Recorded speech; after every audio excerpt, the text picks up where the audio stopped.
إنك حميد مجيد। দারুল উলুম আমিনিয়া মাদ্রাসার আয়োজনে আয়োজিত মহতী ওয়াজ ও দোয়া মাহফিলের মোহতারাম সাদার, মোহতারাম সভাপতি, উপস্থিত হযরত বুজুর্গ উলামায়ে কেরাম, সম্মুখপানে সমবেত দিন প্রিয়, ইসলাম প্রিয়, দিনদার, ইমানদার, মুমিন মুসলমান ভাইয়েরা,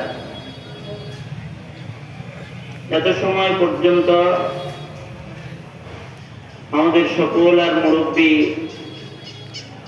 উম্মুল মাদারিস হাটহাজারী মাদ্রাসার সম্মানিত মহাপরিচালক আল্লামা খলিল আহমদ কুরাইশি কাসিমি দামাত বরকাতুহুম গুরুত্বপূর্ণ নসিহত আপনাদেরকে করেছেন। এর পূর্বে আমার দোস্ত আল্লামা হাসান জামিল সাহেব দামাত বরকাতুহুম তিনি কথা বলেছেন। আমার বড় মুরব্বী হযরত উলামায়ে কেরাম আছেন, কথা বলবেন। মজলিসের সভাপতি, সর্বজন শ্রদ্ধেয় একজন মুরব্বী আলেমে দ্বীন হাফেজ মাওলানা আব্দুল আউয়াল খান সাহেব দামাত বরকাতুহুম এবং তার পরিবারের সদস্য যারা, বিশেষভাবে এই সোনারগাঁয়ের জননন্দিত জনপ্রিয় একজন আলেমে দ্বীন হযরত মাওলানা মহিউদ্দিন খান সাহেব, ওনারা নির্দেশ করে আমাকে এই পর্যন্ত হাজির করেছেন। কিছু কথা বলার জন্য আমাকে এখানে নির্দেশ করা হয়েছে। বরকতের নিয়তে আল্লাহর কালামের অধিক পঠিত আয়াতে কারিমা আপনাদের সামনে তিলাওয়াত করেছি। মশহুর হাদিস, নবী পাকের হাদিস পেশ করেছি। এইগুলোকে সামনে করে কিছু কথা আপনাদের সামনে বলবার ইরাদা রাখি। আল্লাহ তাআলা কিছু উপকারী কথা আপনাদের কানে পৌঁছে দেওয়ার তৌফিক দান করেন। আপনারা দোয়া করুন, বলুন আমিন। আমি কোনো ভূমিকা না দিয়ে সরাসরি একটি সবক মুরব্বীদের জবান থেকে তাকরার করার ইরাদায় আপনাদের সামনে বসেছি। আমি আমার সবকে ভূমিকা যাই। মানব জীবনে মানুষের বড় বড় নিয়ামতের ভিতরে অন্যতম একটি শ্রেষ্ঠ নিয়ামত হল মানুষের নসলে নেক মানুষ আগমন করা। মানুষের ঘরে সন্তান জন্ম হয়, মানুষের ঘরেই মানুষ জন্ম হয়, আর মানুষই হল এই পৃথিবীর শ্রেষ্ঠ সম্পদ, আল্লাহর সৃষ্টির শ্রেষ্ঠ সৃষ্টি। মানুষের ঘরে যদি ভালো মানুষের আগমন হয়, তাহলে যার ঘরে একটা ভালো মানুষ আসে তার দুনিয়া আখিরাত সফল হয়ে যায়। আর যদি নসলের মধ্যে খারাপ কেউ আইসা পড়ে, তাহলে এটা শুধু এই নসল না, কখনো কখনো একটা দুষ্ট মানুষ দেশ ধ্বংসের কারণ হয়ে যায়। মানুষ যদি ভালো হয়, তাহলে সে মানুষ তো এত ভালো হয় যে আল্লাহর বন্ধু হওয়ার উপযুক্ত হয়ে যায়। আর মানুষ যদি খারাপ হয়, তাহলে এটা নাজাসুল আইন, শুয়োর উপরের চেয়েও বেশি নিকৃষ্ট হয়ে যায়। উলাইকা কাল আনআমি বাল হুম আদাল। এই কারণে মানুষ তার খানদানে, তার বংশে ভালো মানুষ আসুক এই কামনা করবে, এবং কোন মানুষ তার খানদানে জন্ম হইলে এইটাকে মানব সম্পদ সংরক্ষণ করার মেহনত করবে। এটা আল্লাহ পাকের কাছে পছন্দের আমল। যদি নেক সন্তানের জন্য দোয়া করে কেউ, এটাও আল্লাহর কাছে পছন্দের একটা আমল। কারণ সন্তান তো দিবেন আল্লাহ তাআলা। খাজার দরবারে, বাবার দরবারে সন্তান মিলে না। সন্তান দাতা কে? আওয়াজ করে বলেন। সন্তান দাতা তো আল্লাহ। শুধু সন্তান দাতা আল্লাহ তা না, এই সন্তানটা হিদায়াতের পথে চালাইবেন তিনি। আমি চাইলে হবে না। ইন্নাকা লা তাহদি মান আহবাবতা ওয়ালাকিন্নাল্লাহা ইয়াহদি মান ইয়াশা। খানদানে জন্মগ্রহণ করা সন্তান এটা কি নেক হবে না বদ হবে, এইটাও ফয়সালা কার? তবে মানুষ হিসাবে আমি আল্লাহর কাছে নেক সন্তান চাবো, এটা আমার জন্য ইবাদত, এবং নেক সন্তান গঠন করার মেহনত করে যাব, এটা আমার জন্য, আপনার আমার জন্য দায়িত্ব, কর্তব্য, ইবাদত হিসেবে আল্লাহ আমাদের দান করেছেন। আল্লাহর কাছে নেক সন্তান চাওয়া কত বড় আমল। সন্তান আসবে খানদানে, সেটা ভালো হবে না মন্দ হবে এটা আমি জানি না, কিন্তু আমি আপনি আল্লাহর কাছে নেক সন্তান খালি চাইলে আল্লাহ এত খুশি যে চাওয়ার গুণটা যাদের ভেতরে পাওয়া যাবে, মহান আল্লাহ তাদেরকে ইবাদুর রহমান, আল্লাহ প্যারা বান্দাদের মাকাম আল্লাহ তাআলা এই চাওয়ার কারণে দান করবেন। শুধু মাকাম নয়, যারা আল্লাহর কাছে নেক সন্তান চাইবে আল্লাহ তাআলা তাদেরকে জান্নাতে বাড়ি দান করবেন। উলাইকা ইউজাউনাল গুরফাতা বিমা সাবারু ওয়া ইউলাকাউনা ফিহা তাহিয়াতাও ওয়া সালামা। শুধু দোয়া করবে কেউ যে আল্লাহ আপনি আমার খানদান এটা ভালো বানায় দেন, আমাকে নেক সন্তান দান করেন, এর বদলাই আল্লাহ জান্নাতে বাড়ি দিয়ে দেন। এটা এত পছন্দের একটা আমল। এবং এই নেক সন্তান কি শব্দে চাইব, এইটাও মহান আল্লাহ শিখাইয়া দিচ্ছেন। ভালো সন্তান কেমনে চামো তাও শিখাইছেন যে আয়াতে কারিমায়, সেটা আমি তেলাওয়াত করেছি। আল্লাহ বলেন আমার কাছে সন্তান চাইবা এই শব্দে যে ওগো আল্লাহ আপনি আমার বিবি আমার নসলে এমন আওলাদ ফরজন্দ এমন সন্তান দান করেন যাদের দেখলে আমার চোখ শীতল হয়ে যাবে, যাদের দেখলে আমার দিল ঠান্ডা হয়ে যাইব, চক্ষু শীতল হয়ে যাইব। আমার এমন সন্তান চাই যারা হবে জমিনের উপরে নেককারদের সর্দার। শুধু নেককার না, ওয়াজআলনা লিল মুত্তাকিনা ইমামা, তারা মুত্তাকিদের ইমাম হবে, লিডার হবে। আমাদের এই লিডার হিসেবে আপনি গ্রহণ কবুল মঞ্জুর করে নেন। এই দুআ মহান রব্বুল আলামিন নিজে শিক্ষা প্রদান করেছেন যে এইভাবে আমার কাছে চাও, চাইলেও তোমাদেরকে আমি মর্যাদা দান করবো ইবাদুর রহমানের, চাইলেও তোমাদেরকে আমি জান্নাত দান করব, জান্নাতে বাড়ি দান করবো। আল্লাহু আকবার জোরে করো। চাইলেও খুশি আল্লাহ তাআলা।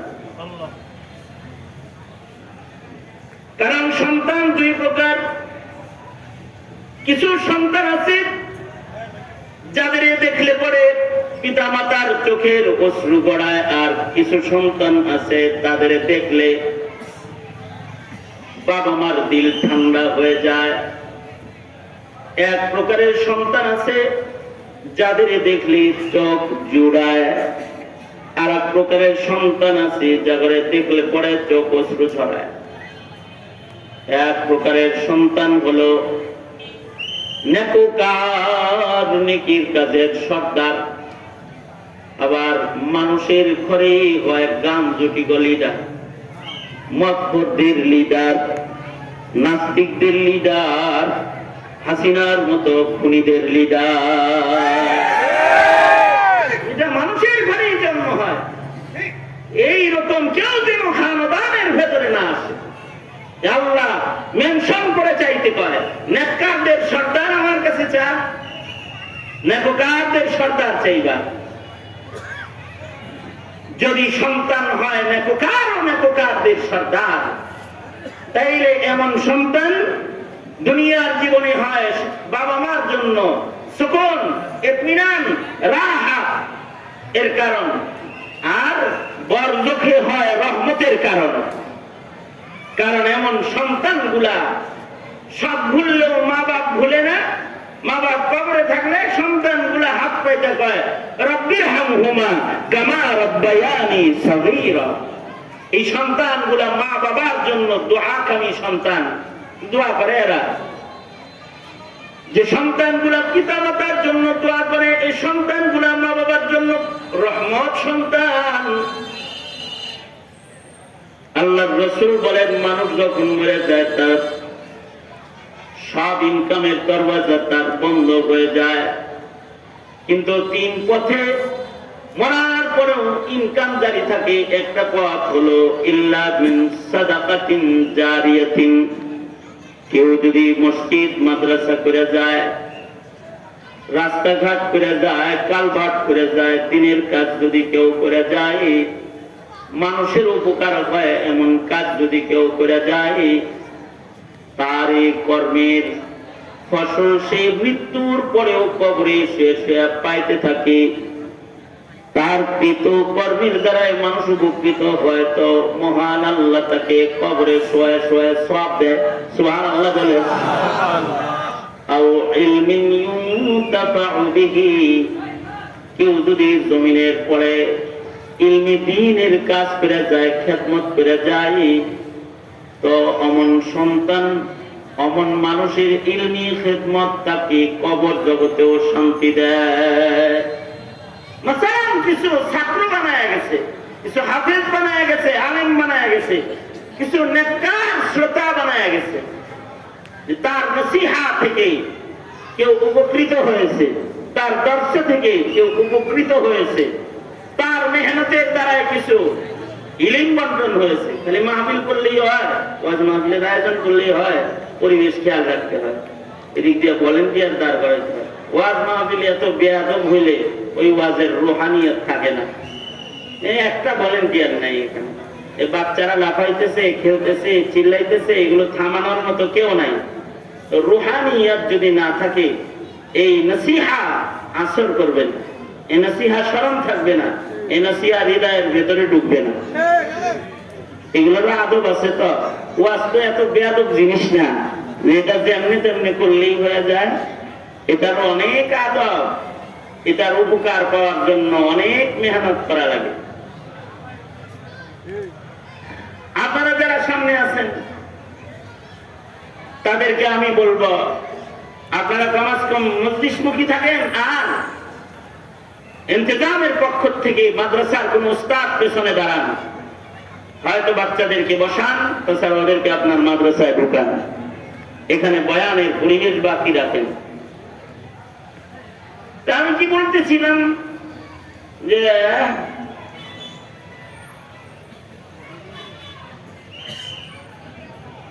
কবরে শুয়েও নাজাত পাবে, রহমত পাবে।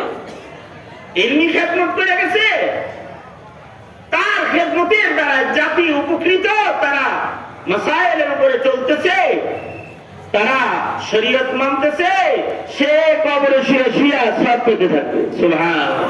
মনে করেন আমার উস্তাদ যারা যারা কবরে শুয়ে রয়েছে, আমি আজকে এখানে বয়ান করতেছি, আমার যারা মৌলবী হইতে আমার পেছনে মেহনত করেছে, তারা এই প্রত্যেকটা শব্দ উচ্চারণের সওয়াব কবরে শুয়ে শুয়ে পাইতেছে।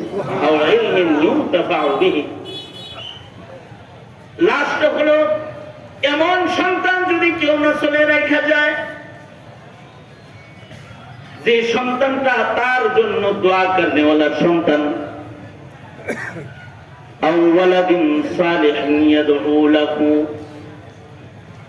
সন্তান যদি মা বাবার কল্যাণকামী হয়, আর যদি রবের কাছে হাত তুইলা দরদ আর ভালোবাসা সহ মা বাবার জন্য আল্লাহর কাছে ঠিক মাংলে ওয়ালা সন্তান যদি কেউ রেখা যায়, কারণ সন্তানের দোয়াই মৃত মা বাবাকে মহান আল্লাহ মাগফিরাত দান করে, মর্যাদা দান করে। এমনকি নেক সন্তানের বাপ হইয়া কেউ যদি কবরে যায়, ময়দানে মাহশরে যখন সে দাঁড়াবে, মহান আল্লাহ তাকে সেখানেও সম্মান দান করবে। হাদিসে আছে হাফিজুল কুরআনের বাবা মাকে ময়দানে মাহশরে মহান আল্লাহ আলাদা সম্মান দিয়ে তাদেরকে জান্নাতে অনুষ্ঠান সাজায়া আল্লাহ তাআলা হাফেজ আলেমের মা বাবাকে সম্মান দান করবে। ন্যূনতম একজন বা আমল হাফিজুল কুরআনের পিতা মাতাকে হাসরের মাঠে আল্লাহ তাআলা নূরের তাজ পরায়া দিবে, যে নূরের তাজের আলো সূর্যের আলোর চেয়ে ভালো হবে।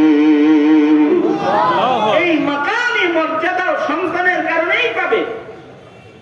নসল যদি ভালো হয় তাহলে দুনিয়াতে রাহাত, কবরে রহমত, হাসরে দারাজাত, মর্যাদা বৃদ্ধি হয়ে যাবে সন্তান দিয়া।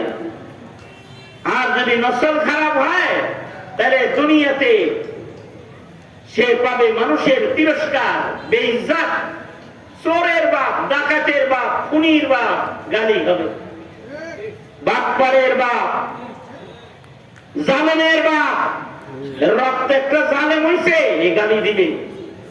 আর কবরে সন্তানের কৃতকর্মের ধাক্কা পৌঁছবে। আর ময়দানে মাহশরে দুষ্ট সন্তানের হিসাব দিতে গিয়ে পিতা মাতাকে আদালতে কিবরিয়াতে আটকায় যেতে হবে। তাইলে শুধু দোয়ার মাধ্যমে এই সব কিছু থেকে নাজাত পাওয়া যাবে। দোয়া করছে, চেষ্টা করছে, হাসরে আল্লাহ তারে বাঁচাইয়া দিবে। তুমি কি ওয়াজ শুনতে বলছো নাকি তোমরা অন্য কাম করতে বসছো? আমার নাক বরাবর বসে তোমরা দুইজন। আমি তোমাদের দিকে খুব তাকায় দিচ্ছি। তোমরা ওয়াজ শুনলে শোনো, বাদ যাও গান সিধা ওইটা বাদ যাবে।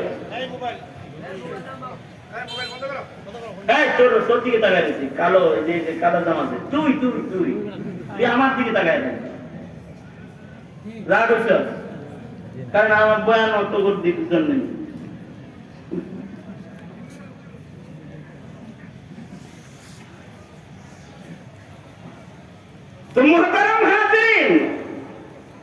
ওরা চিন্তা করতে পারে হুজুর তো ওয়াজ করতেছে সব আমাকে বাপে গো, আমাকে না। বিয়ে করার নিয়ত তাই, যদি বিয়ে করার নিয়ত থাকে তাহলে তোমার রক্তের ভেতরেও ভালো সন্তান দরকার আছে না নাই? আছে না? হ্যাঁ আছে। বিয়ে করবে নিয়ত আছে না? তাহলে নিয়ত থাকলে পরে সবার খানদান ভালো হওয়ার ঠিকই সবার দরকার আছে। এই জন্যে কি শব্দে দোয়া করবো, কোন শব্দে চাইবো, সন্তান আল্লাহর কাছে তা আল্লাহ শিখাইয়া দিচ্ছে। এই শব্দে চা আমার কাছে, সন্তান এমনি চাবি। যখন চাইবি, যখন মনে করবো নসলের কথা, তখনই চাবি। প্রতি নামাজের পরে পরে চাওয়া দরকার। যখন স্মরণ হয় তখনই সন্তানের জন্য দোয়া করা দরকার। আল্লাহর ভাষায় দোয়া করতে পারলে সবচেয়ে আফজল। আমার সাথে দোয়াটা সবাই পড়েন, আসেন সবাই মিলা বৃষ্টি ভেজা এই মাহফিলে বসে একটু দোয়াটা করে লই। পড়েন আমার সাথে রব্বানা। বুবা নাই তো কেউ নেই? বুবা আছেন নি কেউ? বলে আওয়াজ আছে তো? তাহলে আওয়াজ দিয়ে পড়েন রব্বানা। জোরে বললে লাভ আছে। কারণ যদি ভুল থাকে তাহলে সবার সাথে জোরে বললে এটা শুদ্ধ হয়ে যাবে। মুখ খুলে দেয় বোধহয় না, নুরানি মক্তবে চিল্লায় চিল্লায় পোলাবানদের পড়ায় শুদ্ধ বানায়। এই চিল্লা চিল্লি বুড়া বয়সে আপনি করেন না, দেখে আপনারটা ঠিক হয়েছে। মাঝে মাঝে চান্স পাইলে চিল্লায় কয়ে আলাই দেন, দেখবেন জড়তা ভেঙে গেছে। বলেন আওয়াজ করে রব্বানা হাবলানা মিন আজওয়াজিনা ওয়া যুররিয়াতিনা কুররাতা আয়ুন قرة أعين وجعلنا للمتقين إماما ربنا هب لنا من أزواجنا وذرياتنا قرة أعين